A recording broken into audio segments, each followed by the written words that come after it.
presidente de The Walt Disney Company Latinoamérica. Diego Lerner, president of Walt Disney Latin America, works capitalizing the media landscape. He supervises the creation of high content quality and the distribution in all the formats globally. In addition, he works in cooperation with the Disney park experiences and products, supporting Walt Disney in the region.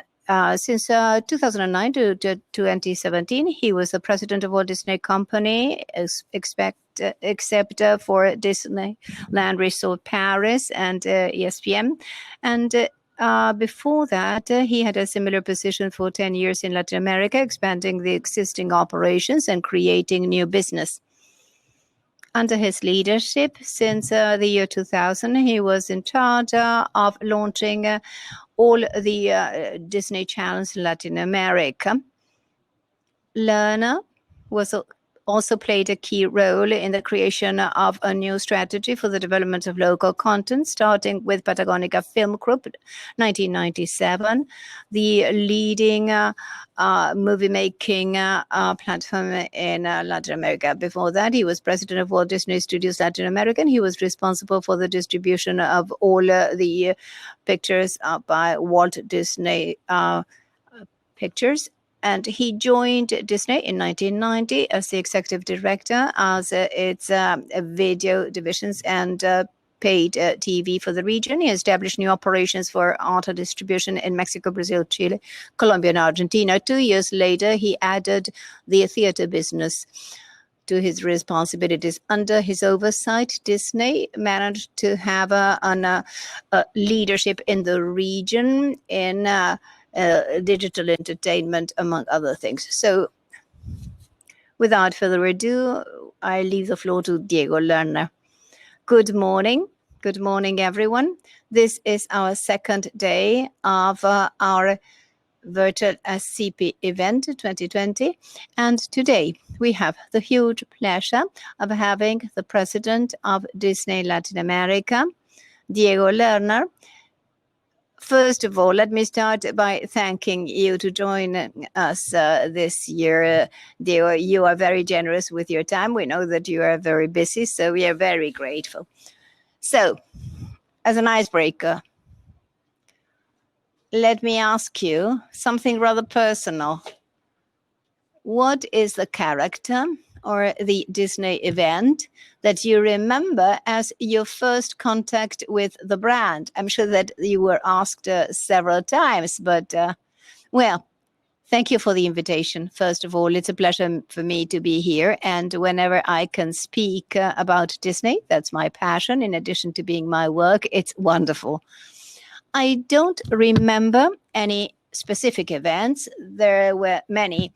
A character that I identify myself the most is Aladdin's genie, and I represented it in names in children parties, and I fell in love with that character. That with a special effect, I loved it. That's my favorite. Was Will Smith the character? Yes, it was Will Smith, indeed. Spectacular, wonderful character. Wonderful, really. And in Broadway theater, he also did a wonderful job. If you had a chance to see Aladdin in Broadway, if you haven't, after the pandemic, please come here, and that business will be back for certain. It's a wonderful experience. Go and see Aladdin to any theater around the world. It's being featured in many places in the world, but especially in Broadway. Wonderful. Yes, spectacular. In an interview that I saw, you mentioned basically that Disney's innovation formula is basically telling stories or telling tales, and technology is but a means for doing that. Could you discuss that? Yes, really. What Disney is famous about is for creating stories and telling the stories marvelously well. That's what made Disney so famous, telling stories. It can be through an entertainment park, a toy, a TV series, but in a nutshell, it's tales, stories, and that is what creates that emotional link with Disney followers, because it creates magic. Technology is an element that adds value to the experience of storytelling. I can tell it through an app or through an e-game, in a technologically state-of-the-art entertainment park, in an e-book, but technology does not replace the story. It's a value adding to the story, and that's a good thing, because if technology were to replace the stories, then we would be missing the essential. It would become a commodity. If technology replaced the story, everybody through technology would be able to tell tales or stories. Unfortunately, that's not the case. So Disney is what it is, fortunately, because it's good telling stories and promoting technologies to get it better and better. Pixar is an excellent example.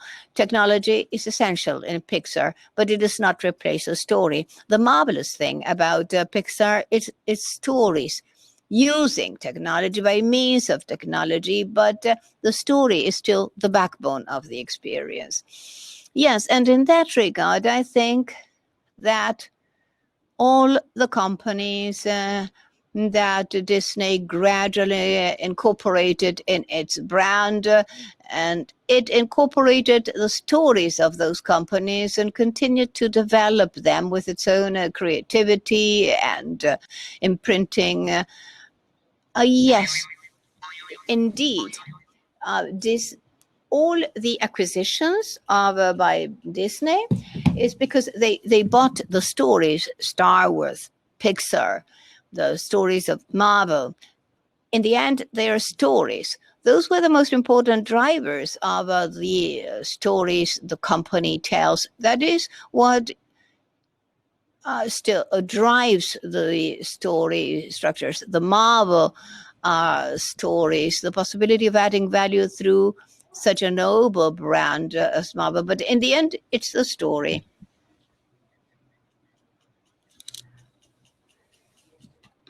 Somewhere in the past, you used to be a lawyer, and you were an IP expert, brands, industry, property.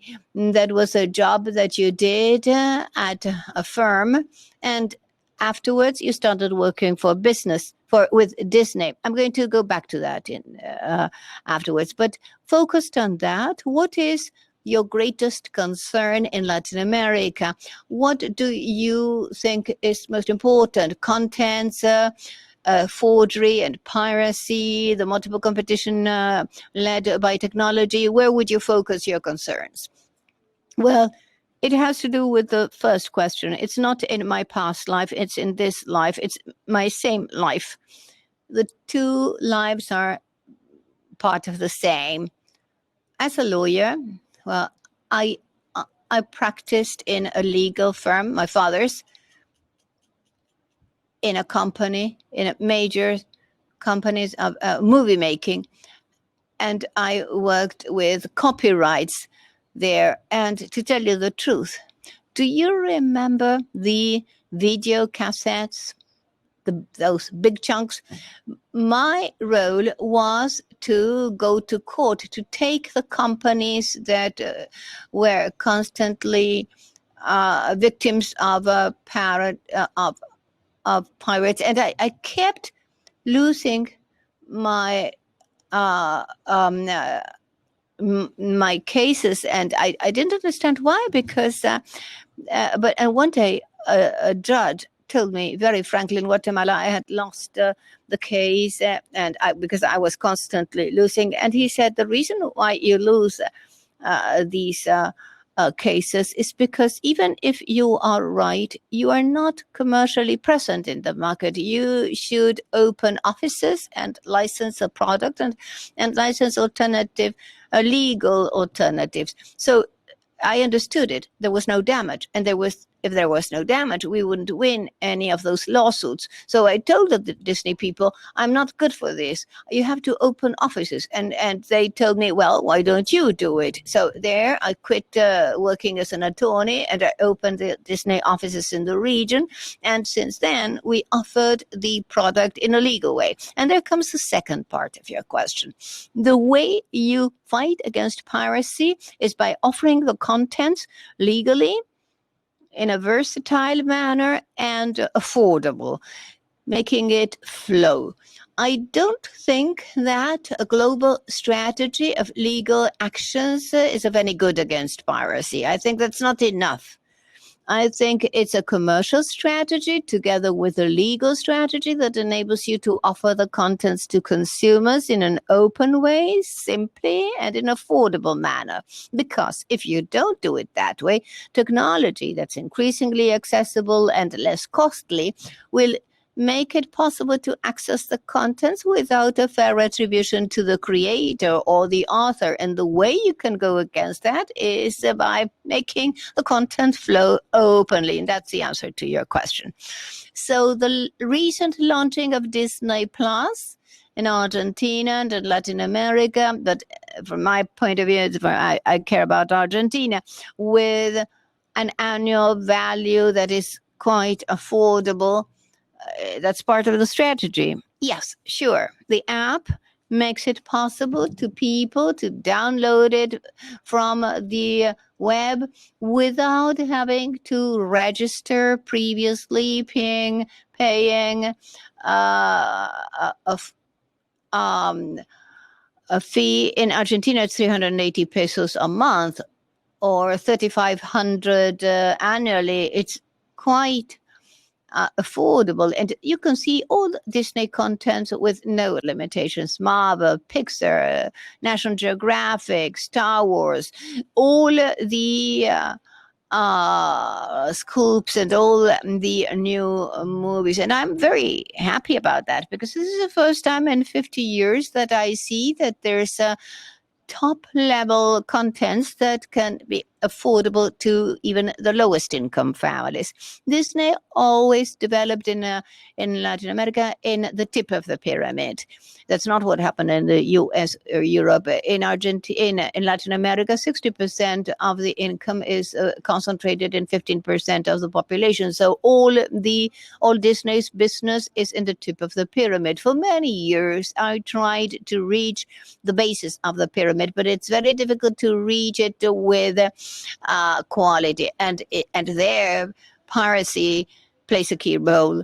And this is the first time that this is possible. So it can arrive at a user with a mobile phone with such relevant and such quality contents at such low prices. Maybe that's a unique opportunity to fight against piracy in a smart way and commercially profitable in an open way that is penetrating through with volume and massively. That's why I'm so happy and so excited about this new option that is transforming the Walt Disney all over the world. And the issue of the pandemic and the lockouts, did that accelerate this strategy?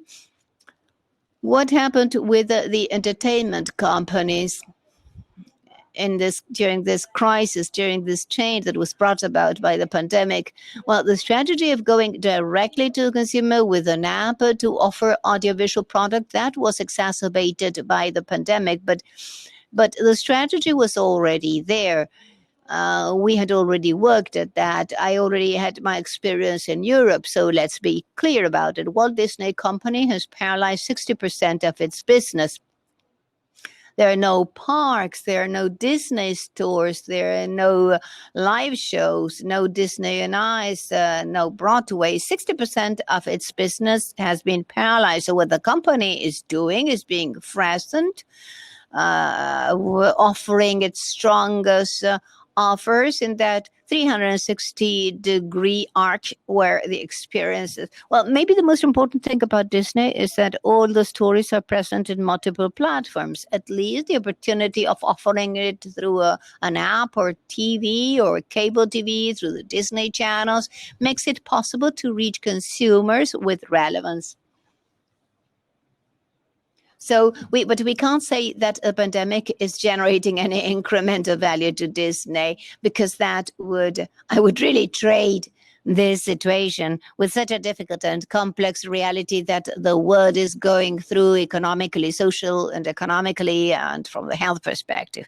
Yes, I fully agree. And going back to the topic of the different acquisitions, today all the characters of Star Wars, Spider-Man, Marvel, Girl, and all the contents of Disney Plus. How can you fuse everything under the Disney brand? What criteria do you apply? How can you go about it? Well, I've worked for Disney for 26 years, and it's the most difficult thing. How can you preserve the brand's image in a way that it does not imply crossing certain lines of what is acceptable and what is not? We had a huge debate about the app. We are there with Marvel. And I think that the issue there, where we know that there are certain lines that should never be trespassed. And I think that Disney has never trespassed those lines. In the app, you offer an ecosystem that enables the members of a family, even parents, can filter what they allow and they don't. The message of Star Wars are valuable. The messages of Marvel superheroes are. Of course, there's violence, but there's also kindness and evil that is considered in a positive way. We don't exacerbate nudism or drugs or explicit crime or sex, not in a way that may offend. I think that ecosystem is well preserved, and the board of Disney apply our judgment that we may be wrong, but it seems quite safe. Many decisions were made, for instance, to promote diversity. Today, I would say, Matthias, the definitions have changed. If I were to ask you what is a family, 50 years ago, you would define a family. That's not the same definition that you would give today. It's one of the most difficult questions that I've been asked in different fora. How we define a family?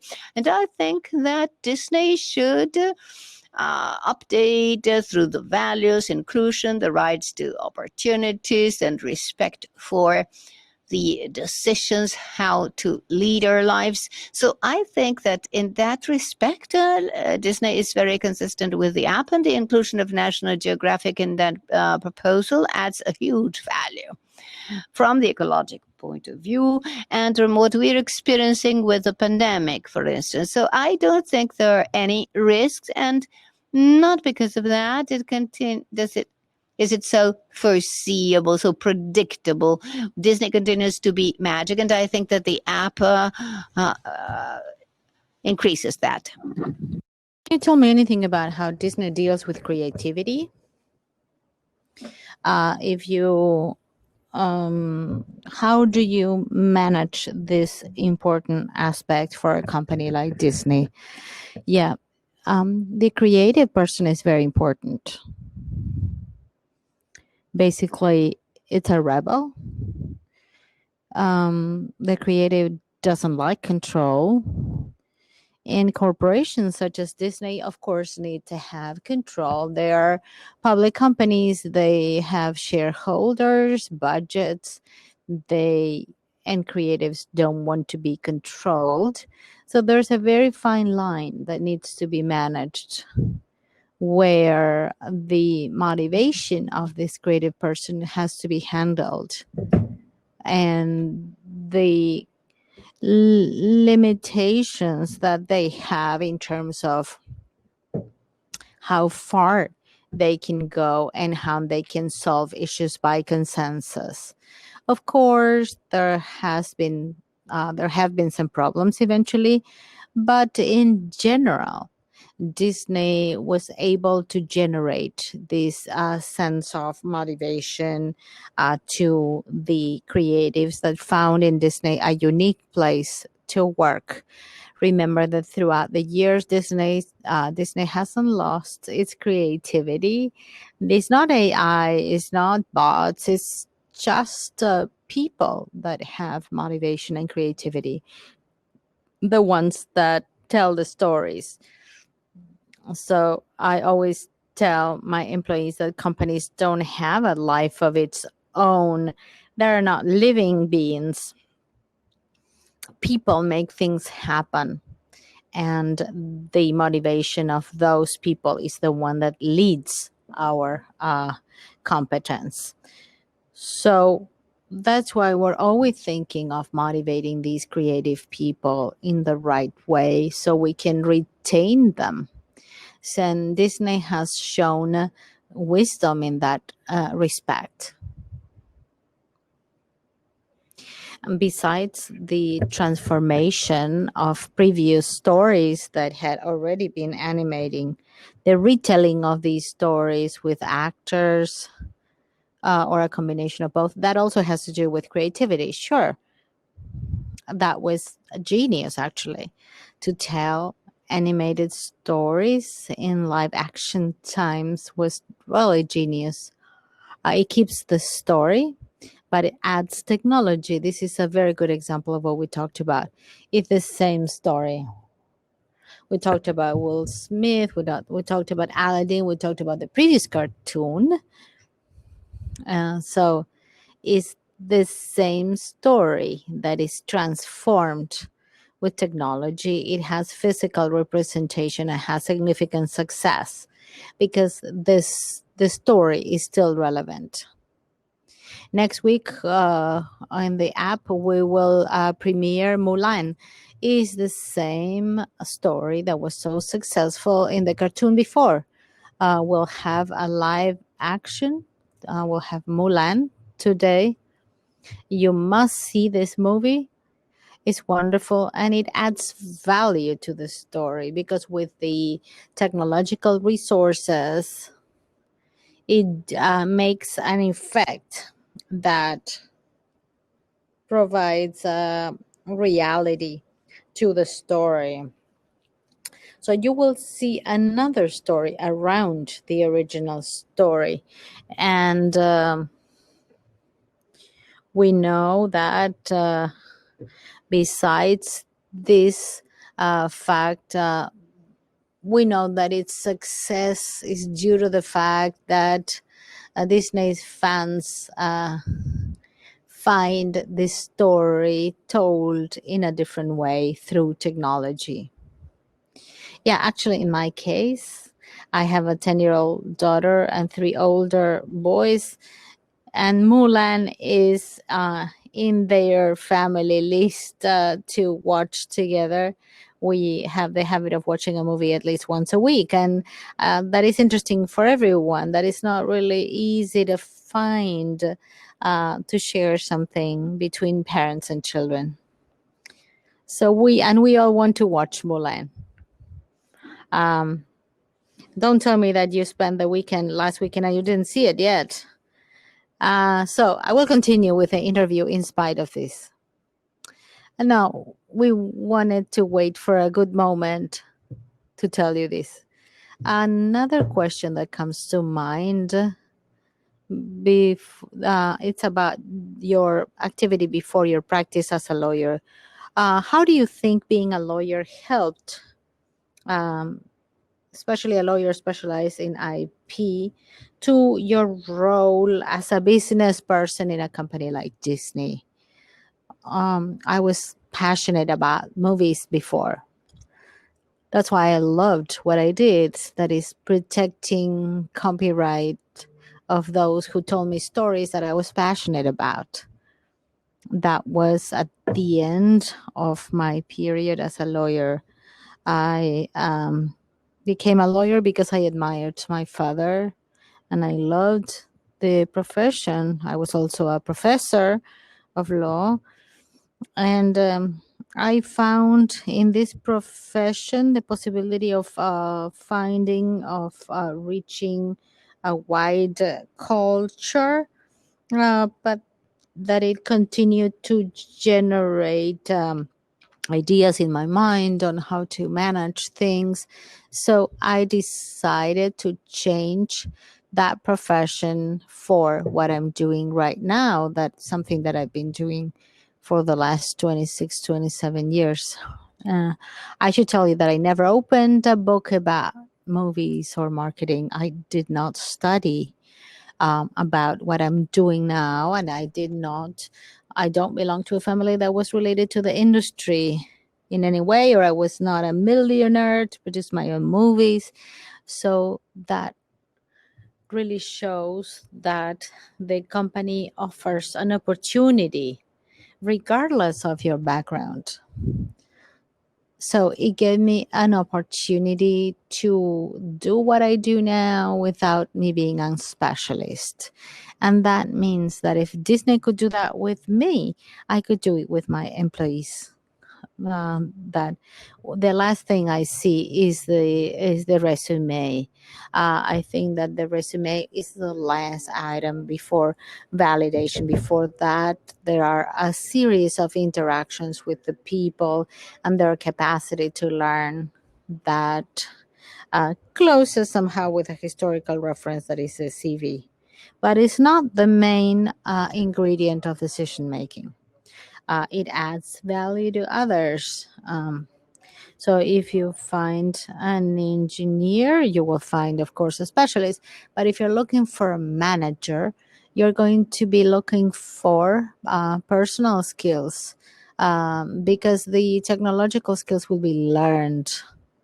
What the person knows is important, but their personal skills are more important. So, for these 10 years as a Disney president in Europe and Latin America, I have been able to find that, and that shows that this company has worked well enough. So, because if I'm crazy working like this, then everybody else is. And think that one of your main achievements has to do with spotting talent, keeping talent, and that the people you hire have Disney as the main employer throughout their lives. This is what I tell everyone. The best wish, the best advice I give everyone I hire, is that I hope this is your last employer, and you can develop personally as well as professionally with a very noble brand that generates value. And right now, with the creation of Fox, it has expanded the audience to adults, a different kind of audience. Then this is the opportunity that I would like my employees to have to work for Disney for the rest of their lives. So, do you think that acquiring Fox was a big decision for you this year? Yeah, of course. It was before and after. I'm very happy. It's an extraordinary challenge. Um, this is in Disney. There are things you can do and things you can't.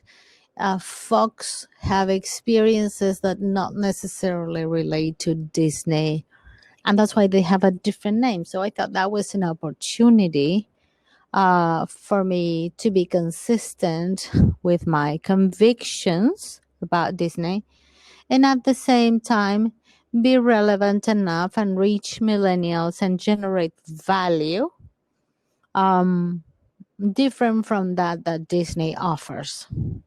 So, and if on top of that we add ESPN to that, I think we have a very complete proposal at the moment.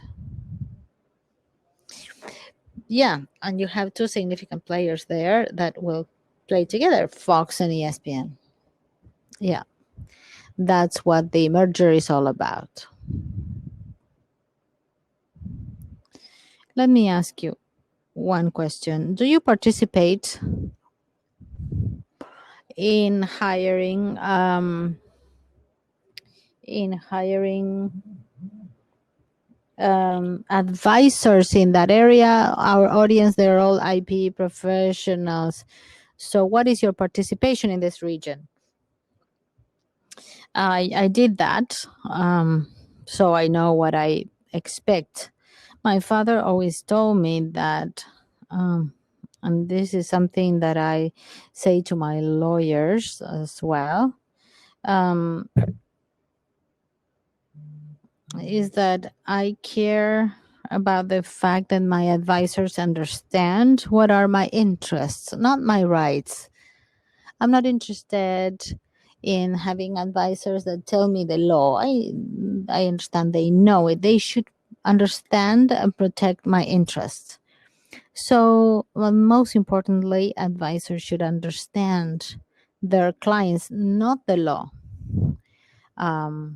Because in that way, advisors become a business person that adds value to a comprehensive proposal. So I'm not interested in the legal statement that I'm right. I would like to achieve my interests. And that involves a cognitive evolution of the role of an advisor in a corporation. Of course, to reach objectives that are economic, strategic, sales objectives, etc. This is what I expect from my advisors, and especially when I hire the highest level advisors, I also check their personal skills, their intuition, discretion, their vision, their view as a whole of the problem. So the technical expertise does not really make a difference for me, and this is how I make decisions.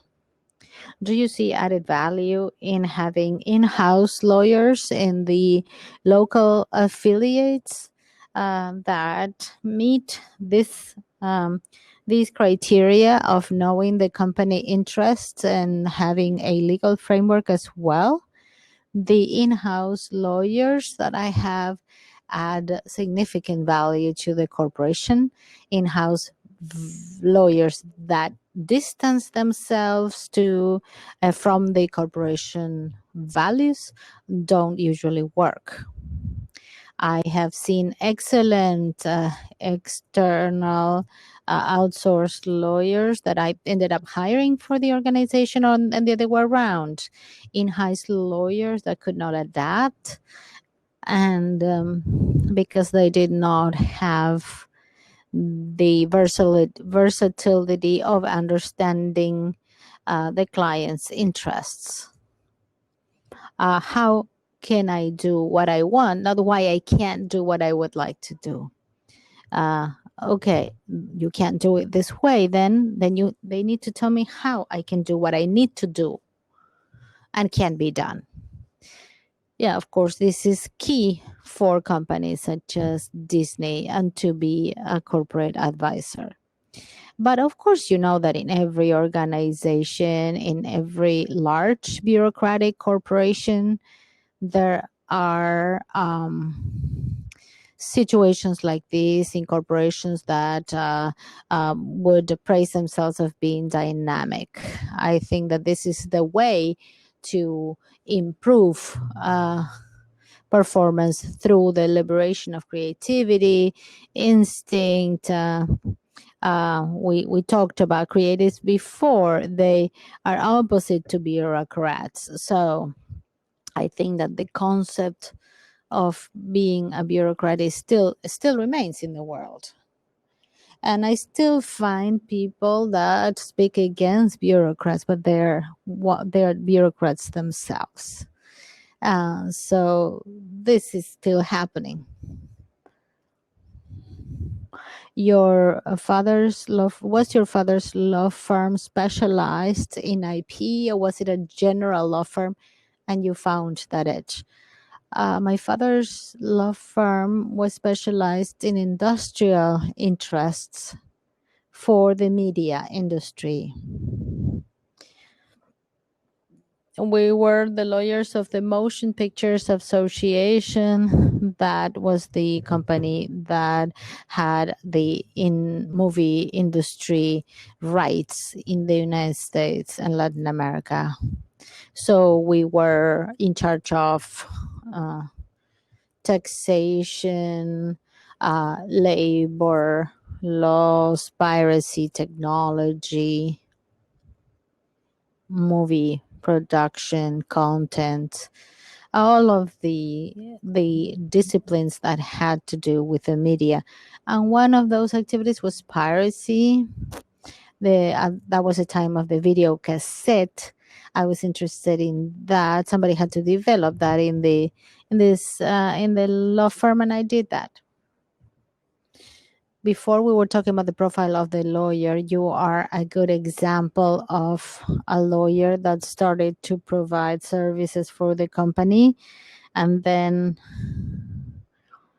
because you suggested a solutions to them, you found yourself immersed in the world of Disney as a business person.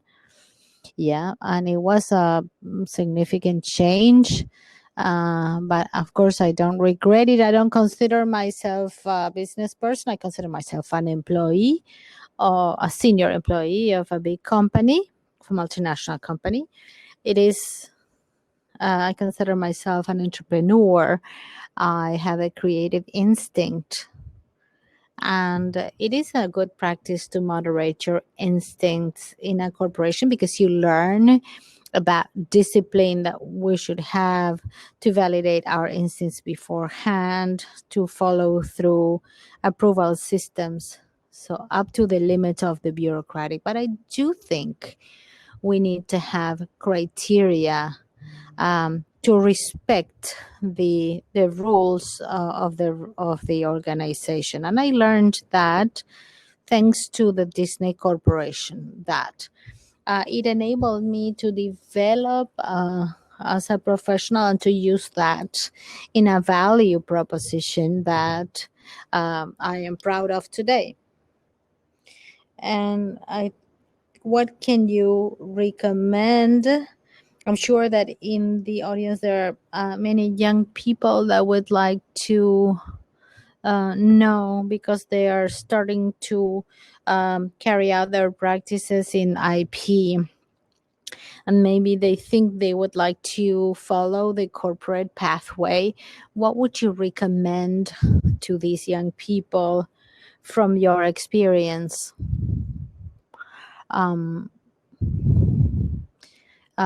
There are, of course, personal aspects that influence one's decisions. What I did in my father's law firm was always to put myself in the shoes of the client and say, what would I do if I were this client, based on the activity that they represented? And I was really passionate about that. When Disney came and told me that to take care of their piracy, I became in love with the Disney world, and also with the other companies at that time. We did that through the industry. I was Disney, Paramount, Universal, etc. Still motion pictures, because it was industrial rights at that time. So it was the same for everyone. So I became in love with that glamour, with the industry, and I made a decision. Think that this is a life that where the journey is the most important thing, not the destination. And as you walk, you run into opportunities, and you feel that if you feel there's a commotion, then you must take that path. This is the path I'm familiar with. This is like a Formula One race.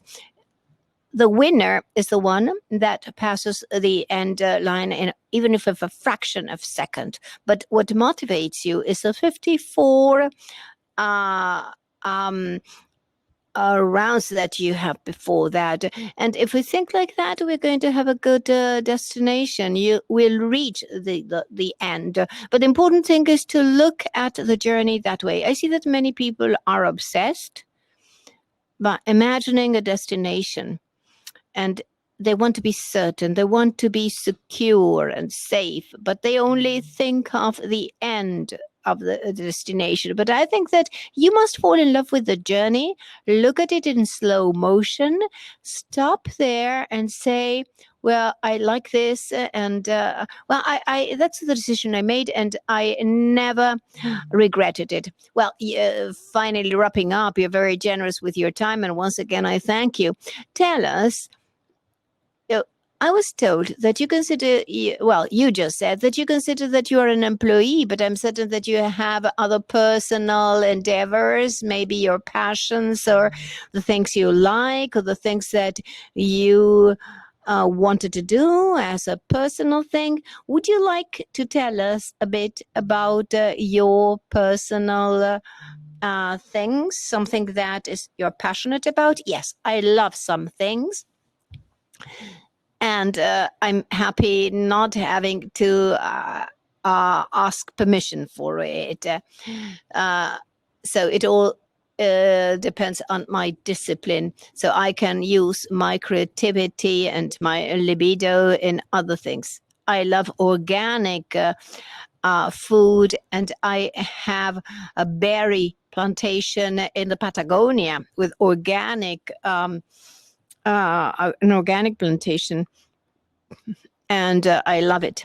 And it's called Dulce Maseube. It's a wonderful thing. And I also like to breed horses, something I've done for many, many years, and I continue to do it as I came back to Argentina from Europe, and I started it over. But between the Disney apps and the merging with Fox, I don't have much time left. But I love it. I think it's always good to have some disruption, some passion that's not always the same thing, because that ecosystem gets too repetitive, and I would even say that you will make better decisions in your professional and your personal life if that doesn't happen.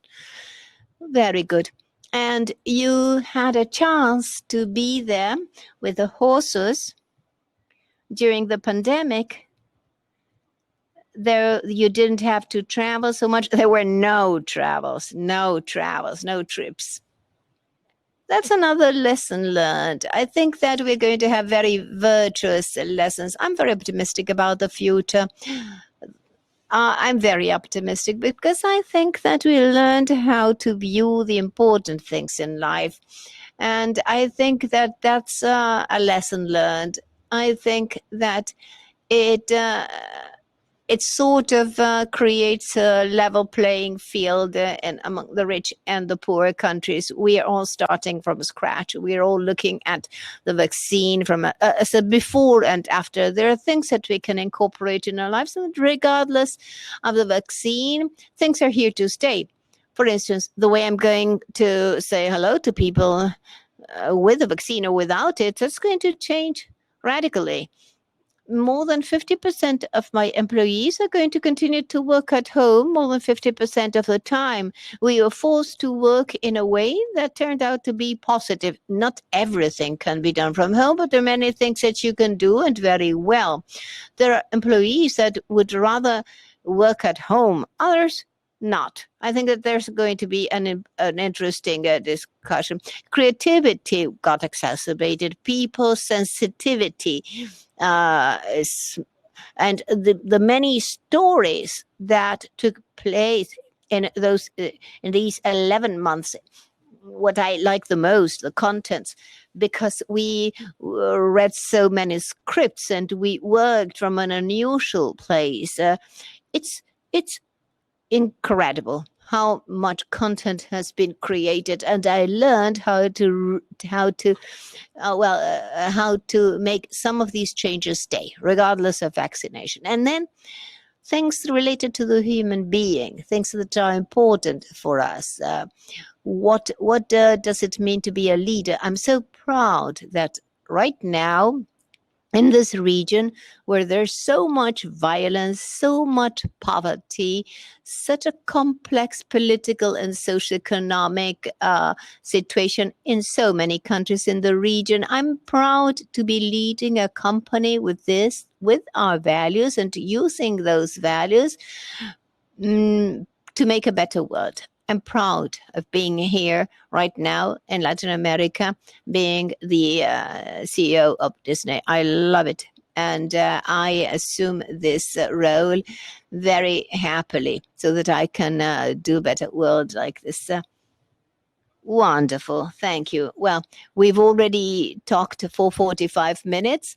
So once again, thank you for your time and your generosity.